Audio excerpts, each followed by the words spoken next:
This is Optimal Relationships Daily, episode 1591. Tips for managing social anxiety before, during, and after an event. By Sara Stanizai of ProspectTherapy.com. Hello, everybody, and welcome to ORD, with me, your host and narrator, Greg Audino. Great to have you here today, and thank you for joining as always. This time, we're going to take a look at what feels like a very timely post from Sara Stanizai of Prospect Therapy, as she helps us all to manage social anxiety before, during, and after an event. Let's hear what she's got for us as we optimize your life. Tips for managing social anxiety before, during, and after an event. By Sara Stanizai of ProspectTherapy.com. We've all been there. You agreed to make plans, showing up for a birthday party, scheduling a meeting with your supervisor, attending an extended family event, and you are totally dreading it. Your introverted, anxious, or depressed side is regretting your recent optimism. WTF was I thinking? You hope it's canceled or rescheduled. You look for a way to bail, but then you don't want to seem like a flake. So, despite the pressure to flee building in your chest, you psych yourself up and leave the house. Then, even though things seem to be going fine, panic starts to rise in the back of your mind. Why can't I think of anything funny to say? Why did they even invite me? They must just feel bad for me. Why can't I just be normal like everyone else? Social anxiety is a real thing. Even people who seem to be confident, popular, and generally have their stuff together can have anxiety in social situations. Often, it's those people who have it the worst.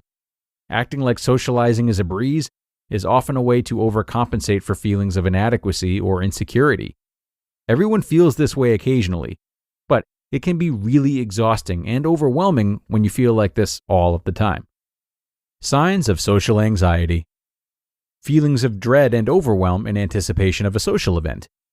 An out-of-body experience, watching yourself flounder in front of others.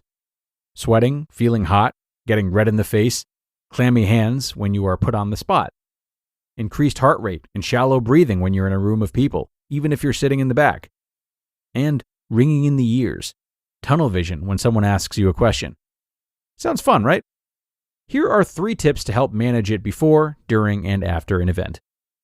Preparing for an event when you have anxiety. Take something familiar with you. Think of it like a security blanket to help you get through the door. Arrange to arrive with a friend or make plans to meet them when you park. Bring a lucky keychain or something that you can hold. Wear something that you feel comfortable in. This will help the physical symptoms of anxiety, because you can focus some of your attention on something familiar, rather than feeling like you're in a totally foreign environment. Think of the things you're looking forward to, aka why you even decided to do this in the first place. Remember that the reason you agreed is because you care about the person or the event. Maybe you don't do well in crowded bars. In that case, focus on how happy they'll be to see you, or that they will appreciate that you showed up. If you can, bring a gift. It's a nice way to focus attention on something other than your panic, and can put people at ease. Plan 2 or 3 topics that you can talk about if you panic. Not just traffic and the weather, but those always work too. Maybe it's a recent movie you saw or a book you're reading. It can be something that isn't super personal, but that others can relate to. That way you aren't put on the spot to come up with something interesting to say. What to do when you're having a social anxiety attack. Even if you've prepared as best you could, you might still panic when you arrive. Like if there's nowhere to stand but next to the door. Or you walk into class and everyone seems to know each other except you. Or you're not even sure you're in the right place. Social anxiety can sometimes feel like an out-of-body experience. You're simultaneously painfully awkward and watching yourself be painfully awkward. One tip is to be present and focus on what the person is saying, or the concert that you're there to see. If you find that your mind is wandering and watching yourself be awkward, try to see it from a neutral perspective. Think, yeah, we're just a group of friendly people being normal. Versus, OMG, I am the only one who sticks out like a sore thumb because I can't think of anything funny to say. Use that lucky keychain to ground you in the moment.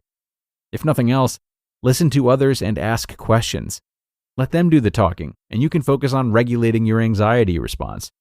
You can get back into your body instead of watching the situation unfold by gripping your lucky keychain paying attention to your surroundings, and taking a few deep breaths. If all else fails and you feel a panic attack coming on, you can always excuse yourself to get some air, take a pretend phone call, or use the restroom. Recovering after a social anxiety episode.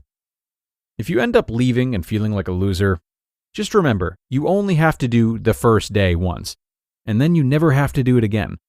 The next time you do it, you'll already be better at it.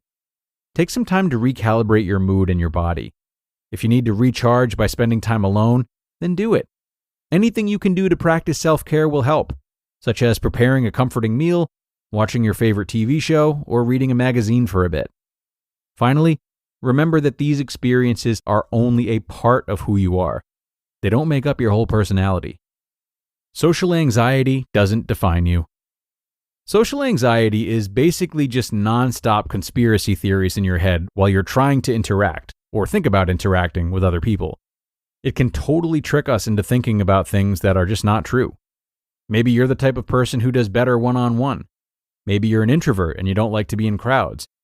Everyone has an environment that they flourish in, whether it's alone, one-on-one, small groups, or anonymous large groups. Think of ways you connect with people better. You don't have to force yourself to be a social person if you're not, but trying these tips can help you figure that out and make some of the unavoidable situations easier. You just listened to the post titled, Tips for Managing Social Anxiety Before, During, and After an Event by Sara Stanizai of ProspectTherapy.com. Okay, and thanks so much to Sara for this post, which, as you can maybe imagine, has been shared purposefully today, given how busy you might be with get-togethers today, tomorrow, and all throughout the next week. Hopefully, this article can help you as you navigate your way through them. Needless to say, there are a lot of great tips here. Visualization might be another one to consider. Visualizing yourself interacting in a way that you would like to, or planning how you might recover if things do go south before a gathering, that can help.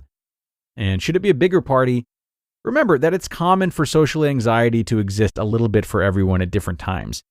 So you're likely not alone in feeling a bit uncomfortable, and your level of comfortability certainly isn't the focal point of everyone in attendance. So, some things to consider as we wrap up today, everyone. I hope you enjoyed this post and that it helps you in whatever holiday parties you might have scheduled. Wishing you all the luck in the world, and I will see you back here tomorrow for another post. That's where your optimal life awaits.